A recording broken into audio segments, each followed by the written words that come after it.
Predator drones and Nighthawks. These are unmanned surveillance planes that are feeding back real-time information that is being relayed here to U.S. Central Command. And so here at U.S. Central Command, they can give orders in real-time fashion to some of these ships that are firing cruise missiles, to the pilots. It's the same sort of thing that we first saw in Afghanistan, this whole sort of integration, this real-time integration of forces on the ground with pilots in the air. In Afghanistan, for example, which would be the same case in Iraq, they will actually have planes circling over what is known as a kill box, and once a target was located, identified by either special forces on the ground or perhaps by a surveillance aircraft, then the fighter bomber is actually vectored in to that target so that you can have a response within a minute or two. So, for example, even if they see, say, a convoy of Iraqi troops on a particular road, they can actually vector in a pilot in that same amount of time very quickly and bring them in and put a bomb on the target. So it's a very quick response. This is something that Donald Rumsfeld has mandated that General Tommy Franks implement in this particular battle. It was something that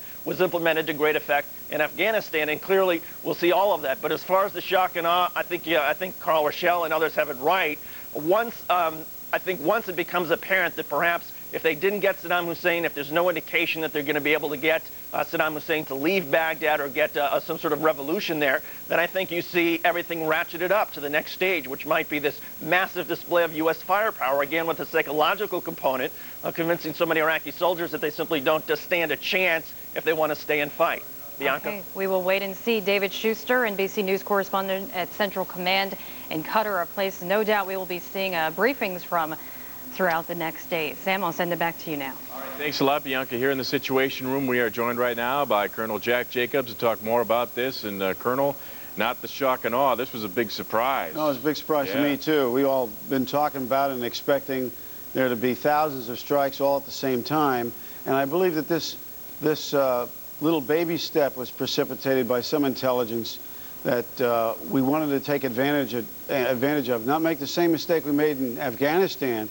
We had Mullah Omar and Osama bin Laden and who knows what else in our sights, and we let him slip through. Is it your belief maybe they thought they had Saddam Hussein in their sights here? Yeah, for one of these attacks. But you know, there were lots of them. There were 24 attacks using a very delivery means. Some of them were in the West as well, which would indicate that we had other ideas besides just trying to take out Saddam Hussein. Well, there's the map up on the screen right now, and of course there were a number of bombing raids, but it wasn't that big shock and awe campaign.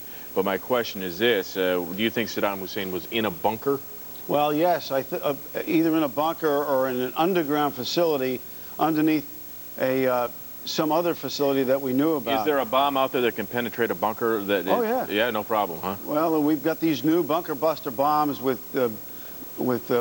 technology that permits them to sense when they're in an open space and then detonate. Didn't they drop a bunker buster bomb in this case? They did. Yeah.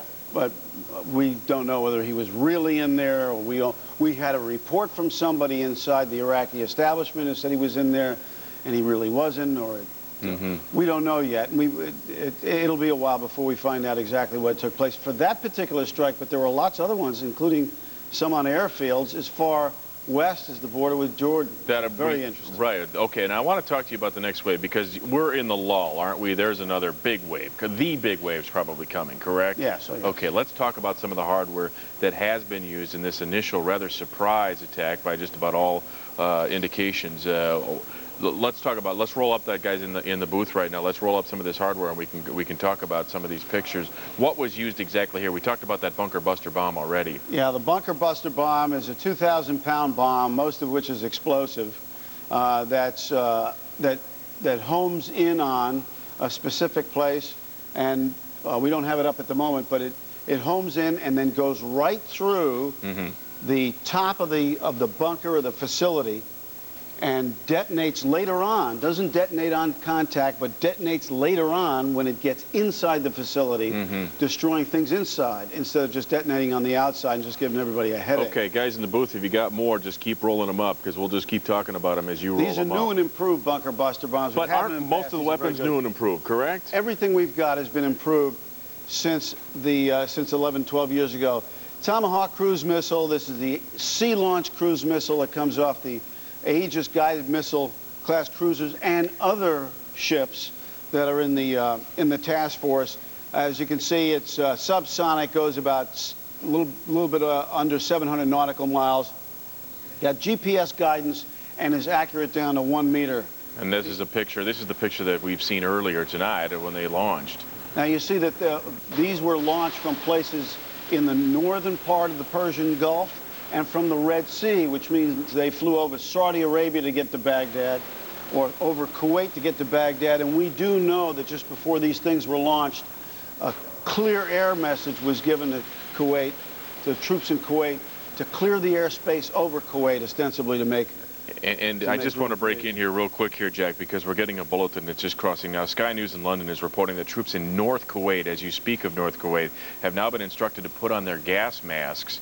So that has been a concern, has it not, Colonel, that chemical weapons would be used in some way, shape, or form? Yeah, don't forget that our troops in northern Kuwait, the Marines, the 101st Airborne Division, and the 3rd Infantry Division, particularly the Marines and the 3rd Infantry Division, are well forward in assembly areas. And because they're well forward in assembly areas, maybe we can poke out where they. Boom. Yeah, they're well forward in assembly areas. They're fairly close to the line of departure, that is the boundary between Kuwait and Iraq, which means that they're probably close to enemy troops who are in defense. One thing we've been looking for all along are formations of enemy artillery, because the Iraqis can deliver chemical and biological weapons not only with surface-to-surface missiles, but also with artillery. We need to find the artillery and destroy them so that they don't deliver these weapons, nor do they have the capability of delivering conventional weapons when our troops cross the line of departure and start attacking. Their delivery systems would be primarily right here in southern Iraq. Right over we're talking about artillery that can only shoot maybe about 10 or 15 miles, so they're not that far away. Okay, so they're right there. But we're getting reports that quite a few troops, Iraqi troops, have been surrendering in southern Iraq. Well, there were 17 the other day. Right. There are now reports from Arnott that the Iraqi troops apparently trying to surrender to predators and so on. I think we'll see plenty more of that. But I'm very much concerned about the initial contact our troops are going to have in southern Iraq. I'm not surprised they're being asked to don protective gear. It may very well be that we have seen formations of enemy artillery, and before we have an opportunity to knock them out with CBUs, cluster bomb units, or other air-delivered ordnance, we want our troops to be buttoned up so they're not in danger. So this may just be a precautionary measure, I believe it might. Yes, okay. I believe it might be. Let's talk about this next shock and awe wave. If you could give us some sense of what we may see here in terms of a bombardment, and that's what we're expecting to happen in hours, I would imagine. Well, maybe. We were talking about the first phase of the war being this tremendous blast of thousands of You're saying we've already had one surprise, we may have two? Maybe we'll have another surprise. Maybe we're going to do it in an incremental fashion because of the kinds of missions we're trying to accomplish. If we think back now about what facilities have been struck in this first strike, right, there were interesting kinds of things. Certainly command, control, communications, and intelligence facilities, a number of those. Mm-hmm. Saddam Hussein, we thought, might catch in a bunker. But we also struck some airfields. Now, this map that we have up there, these are some of the locations that were hit. Yeah. Notice airfield, Ruwayshid airfield, all the way on the border with Jordan. Mm-hmm. The airfield, the air defense airfield, H-3 airfield, just north of that. Now, when we strike, when the U.S. strikes those airfields and presumably takes them over, what do we do at those airfields next? We hold on to them with special operations troops, mm-hmm, in preparation for air landing troops, which we're going to require in order to operate in northern Iraq. So in essence, they become bases for U.S. troops. Yes, and I think that's exactly why we might be striking them now, so we can seize them with our forces and use them as jumping off places in order to fight the war in northern Iraq. Don't forget, we don't have access to northern Iraq from southern Turkey now. Well, the vote is still coming up, presumably today, to use the airspace over Turkey, correct? Well, airspace over Turkey is one thing. Basing our aircraft in Turkey and then flying sorties out of Turkey, that's something else again. I don't think necessarily we're going to get approval. And that's still not good enough for what we really want, and that is the ability to base our forces in Turkey in order to make attacks in northern Iraq. My guess is that the 4th U.S. Infantry Division right now is steaming down through the Suez Canal around to get to Kuwait. We use the 4th Infantry Division as backup forces in order to exploit, but we've got to get some forces up in northern Iraq, and that may very well be why we had strikes on these airfields in western Iraq so that maybe we can bring air-land troops in order to make the attack in western Iraq. How important is darkness? Because darkness is right around the corner in Iraq now. Well, we've got a few hours left to go. I think our airstrikes could come in the dark. We can operate in the dark on the ground as well. My guess is that if there is going to be any more attacks, they'll come in the dark, which means if there's going to be any ground movement, it'll come during the dark. But we have to remember it's now the weekend in Iraq. Thursday, Friday is Saturday, Sunday. So, and it may be that we're going to conduct an attack on the Sabbath in Iraq. I don't think so. Friday. Yes, on Friday. Right. But I think it's unlikely, but it's not impossible. Because everybody was pointing to Thursday. Right. As soon as the sun goes down, it's, the Sabbath begins, and I don't know whether or not we're going to be interested in attacking during that time, but we'll see. All right, Colonel. Thanks for the rundown. Do appreciate it. We'll talk to you a little bit later on. 37 minutes past the hour. Bianca, I'll throw it over to you right now. Okay, Sam, thank you very much. And when all of this started, military officials said that 36 Tomahawk cruise missiles were launched from ships. One ship that has already seen action in the Persian Gulf, the USS Abraham Lincoln. That's where Hansen Hossein is right at this time. Hansen, what have you seen there? When all of this started, you're right there in the Persian Gulf. What have you seen? Well, Bianca, I've actually been monitoring the flight deck aboard the Abraham Lincoln for the last few hours. You have to keep in mind that the Abraham Lincoln is part of a carrier group. There's a battle group, a number of smaller ships like destroyers and cruisers and submarines to support the carrier, and they're the ones that were firing the Tomahawks, and they can be miles and miles away from the carrier, so we were unable to see any of those Tomahawks take to the skies, and we were told beforehand that if there was any kind of attack, we would not see them from the carrier. That said, in the last few hours, the deck of the USS Abraham Lincoln has been very much like JFK Airport on a long weekend. It's just been very busy. I've never seen this many planes on that deck in the 2 weeks that I've been embedded here on the ship. I've seen F-14s and F-18s take to the skies, all loaded with missiles and bombs, and Sidewinder missiles as well. And those Sidewinders are specifically for anti-aircraft defenses. I guess they're thinking that somewhere along the line there might be some remnants of the Iraqi Air Force up there that they have to protect themselves against. How recently did you see the... Sorry, Bianca, I'm sorry. How recently did you see those planes take to the sky? You say it's very busy up there, but how recently did you see movement? The last takeoff I saw was about 10 minutes ago. Now, you have to bear in mind that for months, the Lincoln has been conducting operations, Southern Watch, which has been monitoring the southern no-fly zone of Iraq. And I've spoken to some of the pilots, and they say they're continuing to do that, although the operation has changed. It's now called, as you probably know, Operation Iraqi Freedom. However, and they are definitely bombing sites in southern Iraq. They're coming back with far fewer ordnance than they left with, but there's no sense that they've actually engaged, I guess, Iraqi troops yet. Have you talked with any of the pilots when they've returned? Have they described what it's been like so far?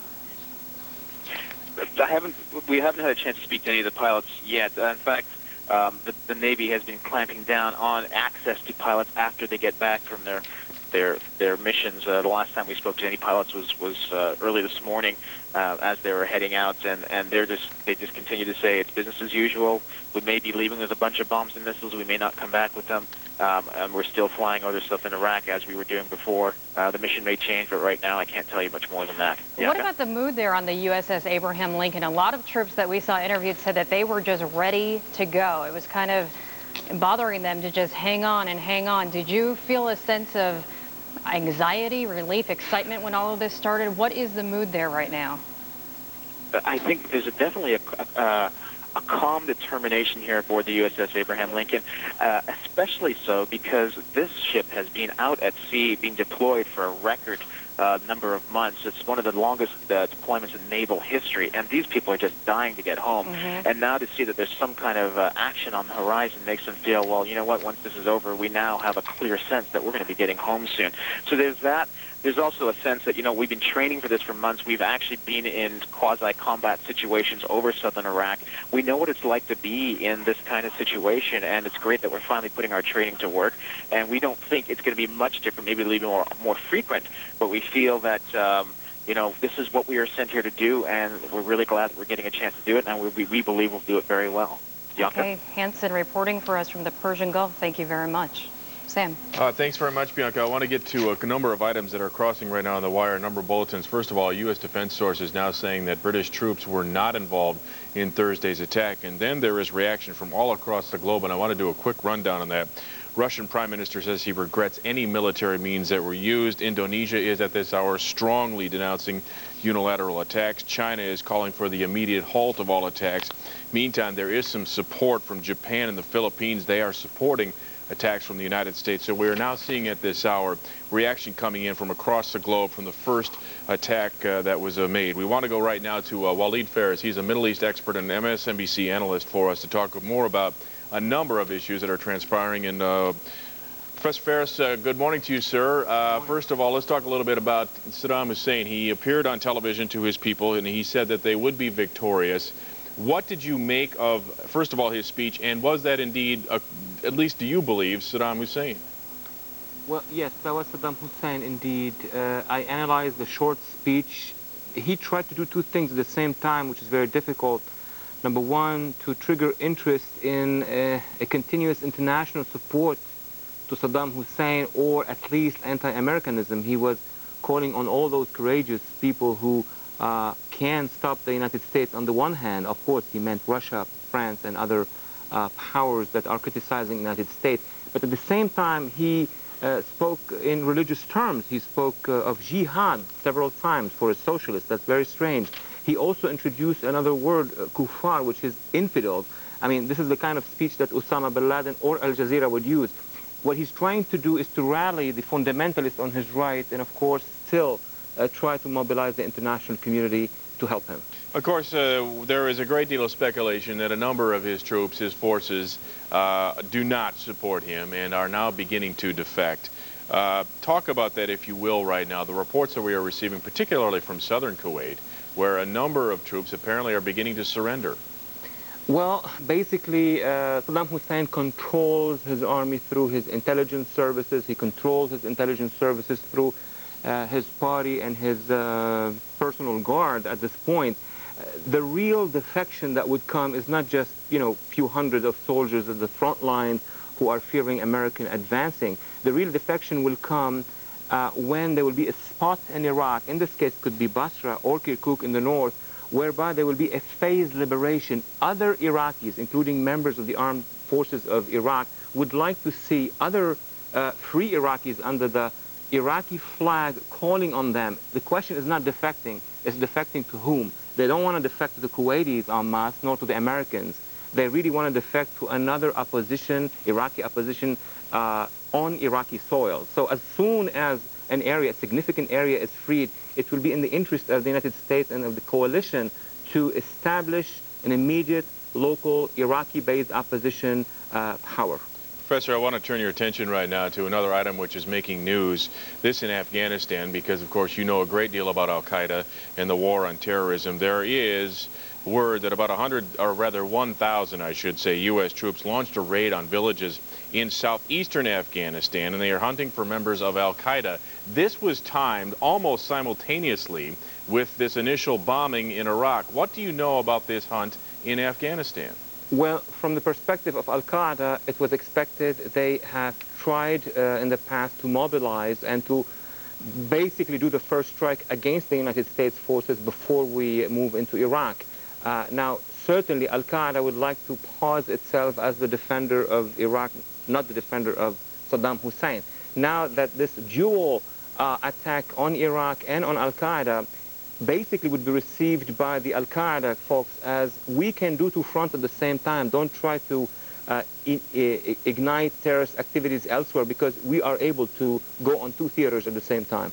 I want to ask you about a report that's coming out of the Washington Post this morning, and I'm reading from the AP Wire Service with regards to this. Just hours before the U.S. launched that surprise attack in Iraq, the CIA apparently informed President Bush that the spy agency believed that it did indeed have a fix on Iraqi President Saddam Hussein. Does that surprise you that there was that much intelligence, that level of intelligence by the United States on the whereabouts of the president of Iraq? Not really, because in contrast with a previous situation back in 1982 when Mr. Arafat, at the time head of the PLO, was running away in West Beirut from Israelis, Arafat had the support of all Palestinian forces at the time. Saddam Hussein is a brutal leader, but he doesn't have the support of his own people. So definitely Western intelligence services, including, of course, the CIA and other American agencies, must have gathered a significant amount of information and left them for the moment, for D-Day. From your research that you have done on Saddam Hussein, what do you suppose he is thinking right now? And this may be the $64,000 question of the morning, but what does he do next? Do you have any indication what's around the corner? Well, Saddam Hussein of this morning is different from Saddam Hussein of yesterday for two reasons. Number one, the attack against him, and it was very visible in his speech. It was visible on Al Jazeera when we saw 2 or 3 ministers in his government coming and criticizing the United States. I mean, if 10,000 Iraqis would have been killed in the battlefield, he would be smiling. But one rocket on his bunker, and of course he appeared different. But Saddam Hussein basically had 3 lines of defense, or thought he had. One was at the United Nations, which basically collapsed. The second was a perception that European governments and Arab regimes or governments would come to his rescue and won't let this happen. And he sees that it's not going to happen anymore. The last line of defense, basically, is the Iraqi army, the Iraqi armed forces. And at this point, and I go back to the first statement I made, any free spot in Iraq is going to be the beginning of the end of his regime, even if it takes time on the ground. His nightmare would be to see Iraqis with Iraqi flag criticizing him in Arabic. Mm-hmm. Professor Walid Phares, thank you very much. You're an MSNBC analyst. We do appreciate the insight. And, of course, we will be seeing more of you later on this morning. Take care. Bianca? Well, it was just a little more than 2 hours after the deadline President Bush had given Saddam Hussein and his sons to leave Iraq or face war. Just a little more than 2 hours after that deadline expired, that President Bush was in the Oval Office addressing the nation, telling them that the war had indeed begun. This is going to be a long, difficult battle, but U.S. troops will succeed in their mission to disarm Iraq and free the Iraqi people. Let's now take a listen to President Bush's speech earlier this evening. My fellow citizens, at this hour, American and coalition forces are in the early stages of military operations to disarm Iraq, to free its people, and to defend the world from grave danger. On my orders, coalition forces have begun striking selected targets of military importance to undermine Saddam Hussein's ability to wage war. These are opening stages of what will be a broad and concerted campaign. More than 35 countries are giving crucial support, from the use of naval and air bases to help with intelligence and logistics to the deployment of combat units. Every nation in this coalition has chosen to bear the duty and share the honor of serving in our common defense. To all the men and women of the United States Armed Forces now in the Middle East, the peace of a troubled world and the hopes of an oppressed people now depend on you. That trust is well placed. The enemies you confront will come to know your skill and bravery. The people you liberate will witness the honorable and decent spirit of the American military. In this conflict, America faces an enemy who has no regard for conventions of war or rules of morality. Saddam Hussein has placed Iraqi troops and equipment in civilian areas, attempting to use innocent men, women, and children as shields for his own military, a final atrocity against his people. I want Americans and all the world to know that coalition forces will make every effort to spare innocent civilians from harm. A campaign on the harsh terrain of a nation as large as California could be longer and more difficult than some predict. And helping Iraqis achieve a united, stable, and free country will require our sustained commitment. We come to Iraq with respect for its citizens, for their great civilization, and for the religious faiths they practice. We have no ambition in Iraq except to remove a threat and restore control of that country to its own people. I know that the families of our military are praying that all those who serve will return safely and soon. Millions of Americans are praying with you for the safety of your loved ones and for the protection of the innocent. For your sacrifice, you have the gratitude and respect of the American people. And you can know that our forces will be coming home as soon as their work is done. Our nation enters this conflict reluctantly, yet our purpose is sure. The people of the United States and our friends and allies will not live at the mercy of an outlaw regime that threatens the peace with weapons of mass murder. We will meet that threat now with our Army, Air Force, Navy, Coast Guard, and Marines, so that we do not have to meet it later with armies of firefighters and police